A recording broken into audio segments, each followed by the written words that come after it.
Hello दोस्तों, नमस्कार। इस वीडियो में पॉलिटिकल साइंस विषय के मतदान या मत एक टॉपिक है, उस विषय से प्रश्न हल करेंगे। और ये जो प्रश्न है विभिन्न एग्जामों में आपको देखने को मिलेगा, जैसे DSSB PGT पॉलिटिकल साइंस में यहाँ से प्रश्न बनता है, और UGC नेट JRF जो NTA कराता है उसमें पॉलिटिकल साइंस में प्रश्न बनता है, और UP TGT PGT LT और विभिन्न पॉलिटिकल साइंस संबंधित विषयों के जो एग्ज़ाम होते हैं उसमें यहाँ से इम्पोर्टेंट प्रश्न बनते हैं।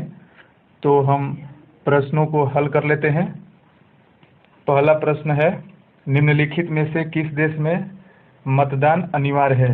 कह रहा है कि निम्नलिखित में से किस देश में मतदान अनिवार्य है? तो ऑप्शन ए है ऑस्ट्रेलिया, ऑप्शन बी है बेल्जियम, ऑप्शन सी है चेकोस्लोवाकिया, और ऑप्शन डी है नीदरलैंड, और ऑप्शन ई है उपयुक्त सभी। तो इस प्रश्न का संयुक्त ऑप्शन नंबर ई सही होगा, उपयुक्त सभी। यानी इन सभी देशों में मतदान अनिवार्य है, यानी यहाँ के नागरिक को मत देना अनिवार्य कर दिया गया है। अगर मत नहीं देंगे तो उन पे आर्थिक दंड लगता है। अगला प्रश्न देख लेते हैं, निम्न में से कौन स्त्री मताधिकार का विरोधी है? यानी बताना है कि इनमें से कौन स्त्री मताधिकार का विरोधी है। तो ऑप्शन देख लेते हैं। ऑप्शन ए है बेंथम, ऑप्शन बी है मिल, और ऑप्शन सी है ब्लंटसली, और ऑप्शन डी है इनमें से कोई नहीं। तो इस प्रश्न का सही उत्तर ऑप्शन नंबर सी सही होगा। अगला प्रश्न देख लेते हैं, निम्न में से कौन जन समुदाय को मताधिकार दिए जाने के पक्ष में नहीं है? यानी जन समुदाय को मताधिकार दिए जाने के पक्ष में नहीं है, बताना है कौन। तो ऑप्शन ए है लेकी, ऑप्शन बी है मैकाले, ऑप्शन सी है ब्लंटसली, और ऑप्शन डी है उपयुक्त सभी। तो इस प्रश्न का सही उत्तर ऑप्शन नंबर डी सही होगा, उपयुक्त सभी। ये चारों सबको मताधिकार दिए जाने के पक्ष में नहीं है। अगला प्रश्न, अमेरिकी संविधान में नारी मताधिकार से संबंधित कौन सा कथन सत्य है, बताना है। तो ऑप्शन देख लेते हैं। ऑप्शन नंबर ए है अद्यतन नारी मताधिकार की व्यवस्था नहीं है, या ऑप्शन बी है वहाँ प्रारंभ से ही नारी मताधिकार की व्यवस्था थी, या ऑप्शन सी 19वें संशोधन द्वारा नारी मताधिकार की व्यवस्था की गई, या ऑप्शन डी इनमें से कोई नहीं। तो इस प्रश्न का सही उत्तर ऑप्शन नंबर सी सही होगा। वहाँ पे संविधान में 19वां संशोधन द्वारा महिला को मताधिकार का अधिकार दिया गया, तो इसलिए सी सही होगा। अगला प्रश्न, वयस्क मताधिकार का परिणाम वयस्क लूट होगा। थोड़े से अर्धनग्न मछुआरे बड़े से बड़े यूरोपीय नगरों के खंडहरों को उल्लुओं एवं लोमड़ियों के साथ बांट लेंगे। वयस्क मताधिकार के परिप्रेक्ष्य में यह आलोचनात्मक टिप्पणी किसकी है? तो ये कथन है, ये कथन बताना है कि ये वयस्क मताधिकार के बारे में जो आलोचना की है ये कौन सा विद्वान है। तो ऑप्शन देख लेते हैं। ऑप्शन ए है मैकाले, ऑप्शन बी है कर्जन, और ऑप्शन सी है आशीर्वादम, और ऑप्शन डी है मिल। तो इस प्रश्न का सही उत्तर ऑप्शन नंबर ए सही होगा, मैकाले का ये कथन है। अगला प्रश्न, स्विट्जरलैंड में स्त्रियों को कब मताधिकार प्रदान किया गया है, ये बताना है। तो ऑप्शन देख लेते हैं। ऑप्शन नंबर ए है 1916, ऑप्शन नंबर बी 1981, और ऑप्शन नंबर सी 1872, और ऑप्शन नंबर डी 1972। तो ऑप्शन नंबर डी सही होगा, 1972 में स्विट्जरलैंड के स्त्रियों को मताधिकार मिल गया था। अगला प्रश्न, पागलों को भी मतदान देने का अधिकार मिलना चाहिए। पागलों को भी मतदान का अधिकार मिलना चाहिए, कथन किसका है? तो ऑप्शन ए है बेंथम, ऑप्शन बी है ग्रीन, ऑप्शन सी है मिल, और ऑप्शन डी है इनमें से कोई नहीं। तो इस प्रश्न का सही उत्तर ऑप्शन नंबर सी सही होगा, मिल का ये कथन है कि पागलों को भी मतदान का अधिकार मिलना चाहिए। अगला, द्वितीय मत पत्र योजना का समर्थक कौन है? बताना है कि द्वितीय मत पत्र योजना का समर्थक कौन है। तो ऑप्शन ए है गिलक्राइस्ट, ऑप्शन बी है गार्नर, और ऑप्शन सी है स्ट्रॉन्ग, ऑप्शन डी है इनमें से कोई नहीं। तो इस प्रश्न का सही उत्तर ऑप्शन नंबर ए सही होगा, गिलक्राइस्ट। अगला प्रश्न, निम्न में से किसका चुनाव द्वितीय मतदान प्रणाली से होता है? यानी किसका मतदान द्वितीय मतदान प्रणाली से होता है? तो ऑप्शन ए है अमेरिकी राष्ट्रपति का, या ऑप्शन बी है भारतीय राष्ट्रपति का, या ऑप्शन सी है फ्रांस के राष्ट्रपति का, या ऑप्शन डी रूसी राष्ट्रपति का। तो इस प्रश्न का सही उत्तर ऑप्शन नंबर सी सही होगा। फ्रांस के राष्ट्रपति का चुनाव द्वितीय मतदान प्रणाली से होता है। अगला प्रश्न देख लेते हैं। वैकल्पिक मत प्रणाली का प्रयोग प्रायः किस क्षेत्र में होता है? तो ऑप्शन देख लेते हैं। ऑप्शन ए है बहुसदस्यीय निर्वाचन क्षेत्र में, या ऑप्शन बी द्विसदनीय निर्वाचन क्षेत्र में, या ऑप्शन सी एक सदस्यीय निर्वाचन क्षेत्र में, या ऑप्शन डी उपरोक्त सभी। तो इस प्रश्न का सही उत्तर ऑप्शन नंबर सी सही होगा। एक सदनीय निर्वाचन क्षेत्र में वैकल्पिक मत प्रणाली का प्रयोग किया जाता है। आप वीडियो को लाइक शेयर करिएगा और चैनल को सब्सक्राइब कर लीजिएगा। अगला प्रश्न देख लेते हैं। वैकल्पिक मत प्रणाली में कितने प्रतिशत मत पाने वाला उम्मीदवार विजयी होता है? तो ऑप्शन देख लेते हैं। ऑप्शन ए है कम से कम 75%, option B 50%, option C 50% plus 1, या ऑप्शन डी पूरे 100%। तो इस प्रश्न का सही उत्तर ऑप्शन नंबर सी सही होगा। 50% प्लस 1 जिसको वोट मिल जाता है वो उम्मीदवार विजयी हो जाता है वैकल्पिक मत प्रणाली में। अगला प्रश्न, चुनाव कोटा से तात्पर्य क्या है? बताना है कि चुनाव कोटा का मतलब क्या होता है। तो ऑप्शन ए है मतों की एक निश्चित संख्या, या ऑप्शन बी उम्मीदवारों की संख्या, या कुल मतदाताओं की निर्धारित संख्या, या ऑप्शन डी इनमें से कोई नहीं। तो इस प्रश्न का सही उत्तर ऑप्शन नंबर बी सही होगा, उम्मीदवारों की संख्या होता है। अगला प्रश्न, स्नैप पोल क्या है? तो ऑप्शन देख लेते हैं। ऑप्शन ए है अचानक दल बदल करना, या ऑप्शन बी अचानक चुनाव कराना, या ऑप्शन सी अल्प अवधि में अध्यादेश जारी करना, या ऑप्शन डी इनमें से कोई नहीं। तो इस प्रश्न का सही उत्तर ऑप्शन नंबर बी सही होगा, अचानक चुनाव कराना स्नैप पोल कहलाता है। आप इस टॉपिक को पढ़ने के बाद आप इस प्रैक्टिस कर लीजिएगा तो आपको ये क्लियर हो जाएगा सब प्रश्न। अगला देख लेते हैं।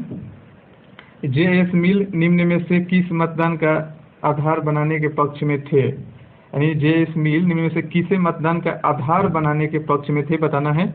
तो ऑप्शन देख लेते हैं। ऑप्शन ए है शिक्षा, ऑप्शन बी है संपत्ति, ऑप्शन सी है उपयुक्त दोनों को ही, या ऑप्शन डी है इनमें से कोई नहीं। तो मतदान पे जे.एस. मिल का विचार इम्पोर्टेंट है और ये बहुल मतदान का समर्थन करते हैं, और ये क्या करते हैं कि शिक्षा और संपत्ति दोनों को ये आधार बनाते हैं मत देने का। अगला प्रश्न, महिला मताधिकार प्रदान करने वाला देश एवं वर्ष कौन सम्मिलित नहीं है? यानी एक देश और एक वहाँ का वर्ष है और इनमें से कौन एक सही नहीं है, ये बताना है। तो ऑप्शन ए है रोमानिया 1923 में महिला को अधिकार मिला था वोट देने का, और बी फ्रांस 1945 को, या ऑप्शन सी आयरलैंड 1922 को, या ऑप्शन डी हाइन्स बैंड जो 1931 है इसको। तो इस प्रश्न का सही उत्तर ऑप्शन नंबर बी सही होगा, फ्रांस। ये गलत है, यहाँ 1945 में नहीं मिला था, इसलिए ऑप्शन बी सही होगा। अगला प्रश्न, सार्वभौमिक वयस्क मताधिकार का कोई विकल्प नहीं है। सार्वभौमिक वयस्क मताधिकार का कोई विकल्प नहीं है, ये कथन किसका है? यानी जो सार्वभौमिक वयस्क मताधिकार है इसका कोई विकल्प नहीं है। तो ये कौन विद्वान कर रहा है, तो बताना है। ऑप्शन ए है लॉस्की, ऑप्शन बी है वेंथम, ऑप्शन सी है कॉल, और ऑप्शन डी है ग्राहम वालास। तो इस प्रश्न का सही उत्तर ऑप्शन नंबर ए सही होगा। लास्की का ये कथन है कि सार्वभौमिक वयस्क मताधिकार का कोई विकल्प नहीं है। अगला प्रश्न, कौन समाज में विशिष्ट व्यक्तियों को ही मताधिकार दिए जाने का हिमायती है? यानी समाज में विशिष्ट व्यक्तियों के ही मताधिकार दिए जाने का हिमायती है। तो ऑप्शन ए है ब्लंटसली, ऑप्शन बी है मैकाले, ऑप्शन सी है लेकी, और ऑप्शन डी है उपरोक्त सभी। तो ये सभी सही होगा क्योंकि ब्लंटसली और मैकाले और लेकी ये तीनों विशिष्ट व्यक्तियों को ही मताधिकार देने का हिमायती हैं और बात करते हैं। अगला प्रश्न, कौन महिला मताधिकार एवं अनुपातिक प्रतिनिधित्व का समर्थक है? यानी महिला मताधिकार का भी और अनुपातिक प्रतिनिधित्व का भी समर्थक है। तो ऑप्शन ए है बेंथम, ऑप्शन बी है रूसो, ऑप्शन सी है लास्की, और ऑप्शन डी है मिल। तो इस प्रश्न का सही उत्तर ऑप्शन नंबर डी सही होगा, मिल। मिल महिला मताधिकार का समर्थक भी है और अनुपातिक प्रतिनिधित्व का भी समर्थन करता है। अगला प्रश्न, मताधिकार के विषय में यह किसने कहा है कि संप्रभुता लोगों में समाहित होती है तथा उसके फलस्वरूप प्रत्येक नागरिक को अपनी प्रभुसत्ता के प्रयोग में भाग लेने का अद्वितीय अधिकार है? ये कथन किस विद्वान का है? तो ऑप्शन ए है रूसो का, ऑप्शन बी है लॉस्की का, ऑप्शन सी है बेंथम का और ऑप्शन डी है गवर्नर का। तो इस प्रश्न का सही उत्तर ऑप्शन नंबर ए सही होगा, रूसो। रूसो ये कहता है कि मताधिकार के विषय में कहता है कि संप्रभुता लोगों में समाहित होती है तथा इसके फलस्वरूप प्रत्येक नागरिक को अपनी प्रभुसत्ता के प्रयोग में भाग लेने का अद्वितीय अधिकार है, ये रूसो कहता है। अगला प्रश्न, निम्नलिखित में से किस देश में मताधिकार हेतु 20 वर्ष की न्यूनतम आयु सीमा निर्धारित की गई है? यानी किस देश में न्यूनतम आयु 20 वर्ष मताधिकार के लिए आयु निश्चित की गई है? तो ऑप्शन देख लेते हैं। ऑप्शन नंबर ए संयुक्त राज्य अमेरिका, या ऑप्शन बी ग्रेट ब्रिटेन, या ऑप्शन सी सोवियत रूस, या ऑप्शन डी स्विट्जरलैंड। तो इस प्रश्न का सही ऑप्शन नंबर डी सही होगा, स्विट्जरलैंड। अगला प्रश्न, उस व्यक्ति को 2 या अधिक मतों की उचित अनुमति दी जा रही है जो उच्चतर कार्यों में से कोई कार्य करता है तथा यह न्यूनतम शिक्षित जनसंख्या के भार के प्रतिकारक के रूप में भी कार्य करता है। बहुल मतदान के समर्थन में यह कथन किसका है? तो जैसा कि आप जानते हैं कि बहुल मतदान के समर्थन तो मिल करते हैं, ये कथन ही पूरा मिल का है। कह रहे हैं कि उस व्यक्ति को 2 या अधिक मतों को उचित अनुमति दी जा रही है जो उच्चतर कार्यों में कोई कार्य करता है, यानी जो उच्च कार्य है उसमें से कोई कार्य करता है एक, तो भी उसको 2 मत मिलेगा, या जो शिक्षित है उसको भी 2 मत मिलेगा। तो ये मिल का विचार है। अगला प्रश्न, गुप्त मतदान की आलोचना किसने की है? ये जो गुप्त मतदान है इसकी आलोचना किसने की है? तो ऑप्शन ए है मिल, ऑप्शन बी है मॉन्टेस्क्यू, ऑप्शन सी है त्रितस्के, ऑप्शन डी है सभी। तो गुप्त मतदान की सभी ने इनकी आलोचना की है, मिल भी और मॉन्टेस्क्यू भी और त्रितस्के भी, इसलिए उपरोक्त सभी सही होगा। अगला प्रश्न, किसने गुप्त मतदान व्यवस्था का मुक्त एवं स्वतंत्र मताधिकार की एक अनिवार्य शर्त के रूप में समर्थन किया है? ये समर्थन किया है, और कैसे समर्थन करते हैं? एक मुक्त स्वतंत्र मताधिकार के रूप में अनिवार्य शर्त के रूप में समर्थन करते हैं। तो बताना है, ऑप्शन ए है गिलक्राइस्ट और ऑप्शन बी है हैरीगटन और ऑप्शन सी है शुम्पीटर और ऑप्शन डी है इनमें से कोई नहीं। तो इस प्रश्न का सही उत्तर ऑप्शन नंबर बी सही होगा। हैरीगटन ने गुप्त मतदान व्यवस्था का समर्थन किया है और उसमें ये शर्त लगा देते हैं कि मुक्त एवं स्वतंत्र मताधिकार की एक अनिवार्य शर्त इसमें कर देते हैं और तब इसका समर्थन करते हैं। जबकि पहले इस प्रश्न में गुप्त मतदान की आलोचना किसने किया है? तो ये मिल और मॉन्टेस्क्यू और त्रितस्के ने, इस सब ने इसका विरोध किया है। तो अगला प्रश्न देख लेते हैं, मताधिकार के विषय में एक व्यक्ति एक मत का सिद्धांत किसने प्रतिपादित किया है? यानी एक व्यक्ति और एक मत का सिद्धांत जो है प्रतिपादित किसने किया है बताना है।